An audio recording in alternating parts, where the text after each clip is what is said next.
Action. All right, everybody. Welcome to our January 25th Creators Club Magic Mind.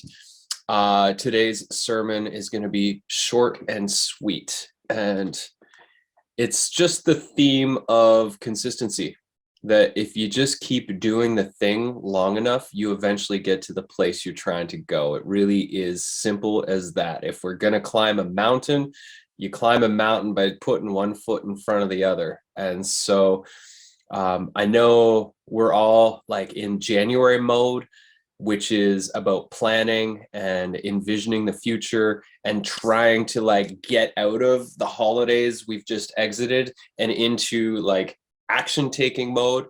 And I'll just say that like creating those repeatable rhythms in your day-to-day life, how you wake up in the mornings, the things that you do in your first hour or 2 hours of the day to help yourself prepare mentally and emotionally, the ways that you show up to your business, how you're creating structure for maybe the workshops you're going to be doing, or how you're going to fill up your coaching practice, or getting into a production cycle.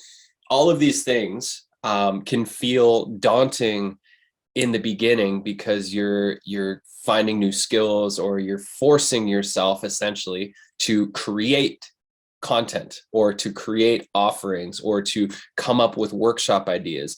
And the forcing part of it, I mean, this is like Stephen Pressfield's War of Art. That is the resistance that we come up against when we're starting to get into new rhythms, whether it's like getting into the rhythm of doing a weekly newsletter, getting into the rhythm of pressing record to do a podcast every week. This is the War of Art, and that resistance is a part of it. And so the more you do it and the longer you do it for, the easier it goes, and the less resistance you have to actually showing up and doing the thing that you're trying to do.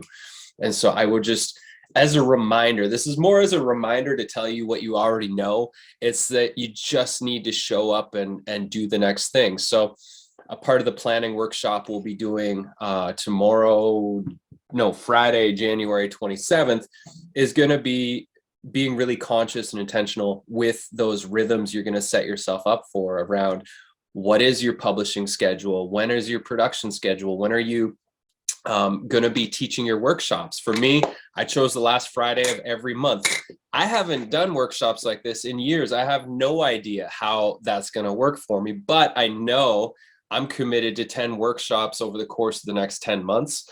And I'll see when I get to at the end of the 10 months, how those 3-hour workshops go as an ongoing theme and an ongoing offering inside the Majik Media Suite. I'm not attached to filling up my first workshop or my second workshop or my third. What I'm attached to is the process of doing this, the process of learning how to fill those workshops up, the process of teaching a 3-hour workshop for entrepreneurs, and to keep that engaging, fun, and satisfying for people to show up to. So a part of that is just like me going through the process of doing this new thing that I have no idea what the result will be. All I know is that I feel inspired to do that. And the same thing goes for my writing practice of having set time slots to work on my story writing. And those are things, it's like I sit down to those writing sessions and I want to go to my email because I have a bazillion things that I need to communicate on. But again, that's the war of art. That's the resistance of like, no, this time slot is my sacred time slot to be doing this writing thing that I'm committed to, because that's moving my life forward in the direction that I want to go, which is to be doing more of this story writing stuff. So for all of you, it really is like, especially at this stage where you are starting up new things, celebrate every time you show up and you do the thing. Don't worry about the result of like, oh, I only had 20% open rates, or I only had X people sign up for my thing, or it didn't quite do what I want. Instead, focus on the process. Focus on that you did do it, that you did follow through, that, you did your newsletter, you did your recording, you did these new things, because those new things, the ABCs of creating, always be creating, those add up to the big picture of what you're doing. And when you're just taking the daily action steps, you're setting yourself up, you're setting your future self up for success by taking the action and doing the things that you're setting out to do. So just as a reminder, you already know this, but I just want to celebrate all of you for the individual action steps that you are taking. They're in alignment with the future you're intending to create for yourself, your family, your lifestyle, and for your business, because they're all really, really important. And it's easy to let a week go by where you're like, what's the point of doing the newsletter? Or what's the point of doing this social media post? Or what's the point of recording this video when I might only get 100 views or 12 views or 1,000 views, wherever level you're at this particular stage? But it's all really important. And when I look back on my last 18 years, I have all of these different income streams that sometimes they drip, sometimes they flow, sometimes they pour. And it's like I've created a mountain of offerings because I just kept taking the next step of having the discipline to follow through on the thing that I'm trying to do.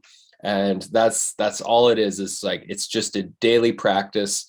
And so be gentle on yourself and also be mighty and powerful, and know that you following through, even in the simplest ways, the simplest of tasks, is an important step on the journey. So try to take some moments to celebrate the steps that you are taking and how you're setting up the foundation right now with your life and your business.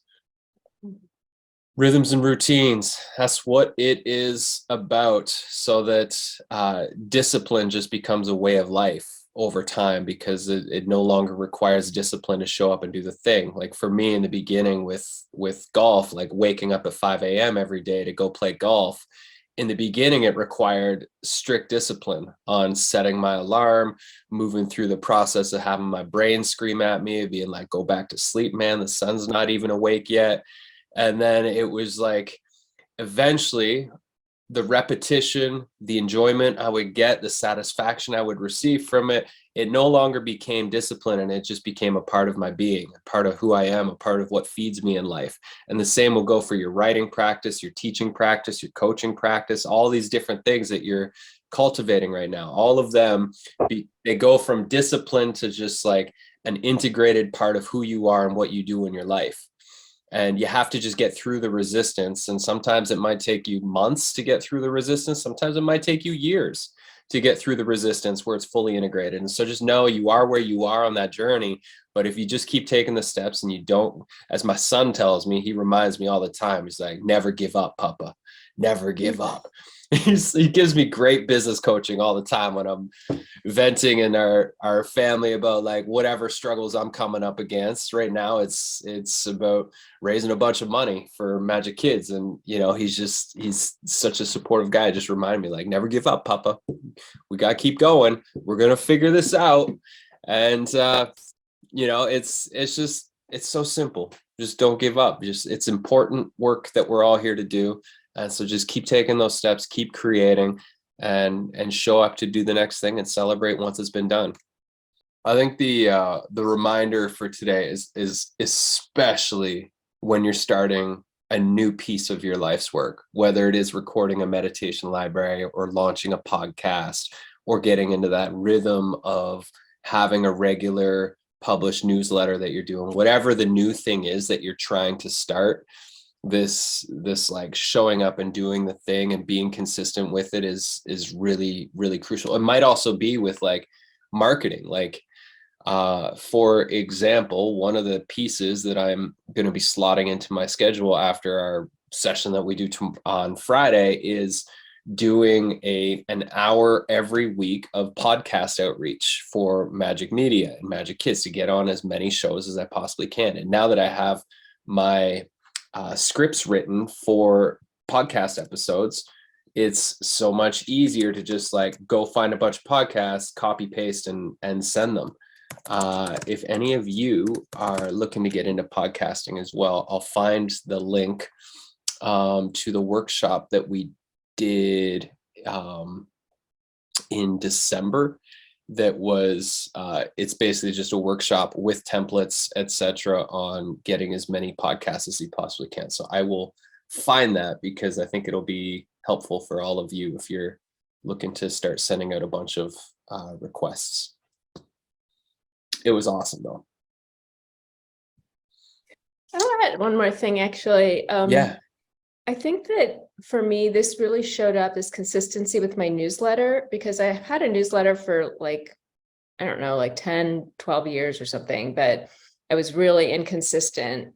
And I didn't have, I just told myself I would do it monthly. Mm-hmm. And then I think I said I'd do it twice a month for a while. And there was no sort of specificity with it. And then I think about like 2 years ago, maybe I decided to do it on the new and full moons. And that changed everything, because I had like a set date, and I Mm. can't really choose like every other Friday or something, because my schedule is so kind of all over the place that, yeah, I worked on the weekend, so my day off was Monday. So there's something about having it be a little more random that actually is better for me than having to stick it to one day a week or something. Yeah. And that consistency like changed everything. Like it changed also people's responsiveness to it. Like I think there's a sense of like trust Yeah. and Bingo. confidence that people have in you when you're actually showing up consistently.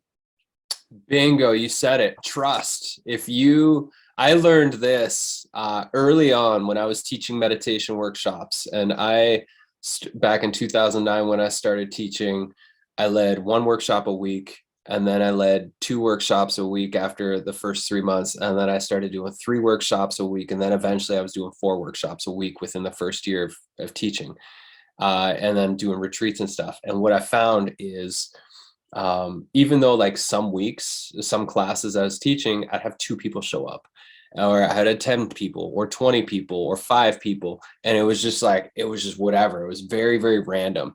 And these were all in person in the city. I had a home studio and I had a yoga studio I was teaching out of. And what I learned through that experience is like, just no matter who shows up as the perfect people, and treat it like the room is full. And the second thing was, I need to not cancel these things because I think I deserve more people or more money or whatever the thing was that was going through my mind. It was, I need to keep this rhythm so that people can count on me, so that they build trust. And the same thing goes, as you said, like if you have a routine with when you send out your newsletters or when you're publishing, people begin to trust you as somebody that's actually showing up in their life, that you're not sporadic, you're solid. And that is it's an important thing, especially this day and age when, there is a lot of flakiness. I see a lot of flakiness in business and in people's abilities to show up in relationship. And so if you're a solid pillar in people's life, even if it's just like broadcasting on YouTube regularly or whatever platform, you have to find the platforms you really enjoy. It makes you a more solid person that they're more likely to choose to work with when they're ready for that, because you keep showing up in their consciousness and in their inbox. So yeah, trust, you nailed it. And it's And you also can't, trust in yourself. yes, exactly. And like confidence in yourself that you can do it. Like the newsletter I sent this for this new moon, I had such a hard time writing it. Like I have a whole process for generating ideas for it, and like they weren't coming. And I almost like just flaked on it, which I almost never do anymore. I actually don't ever do anymore. Sometimes I plan breaks, like I'll tell them, oh, you won't hear from me the next full moon, I'll be away or whatever. But I usually just write it and like pre-schedule it because I'm traveling or something. Yeah. And I was just like, no, I have to show up. Like I can't flake. And it's the new year. And, so it was really interesting to see how like it put the confidence back in me. And then this amazing idea came because I just was committed to showing up. Love that. Yeah. I feel like sometimes, we're just tested, whether it's life, the universe, some higher part of ourselves. It's like we say we want this path that we're walking. And so it's like life tests us by giving it to us in a way that is not how we intended it, just to see, are we going to still show up fully and completely because we want it bad enough? And then when we do show up, there's always a breakthrough waiting to happen. There's always an opportunity to be like, whoa, that was actually way more perfect than if it would have been whatever else I was thinking it should have been.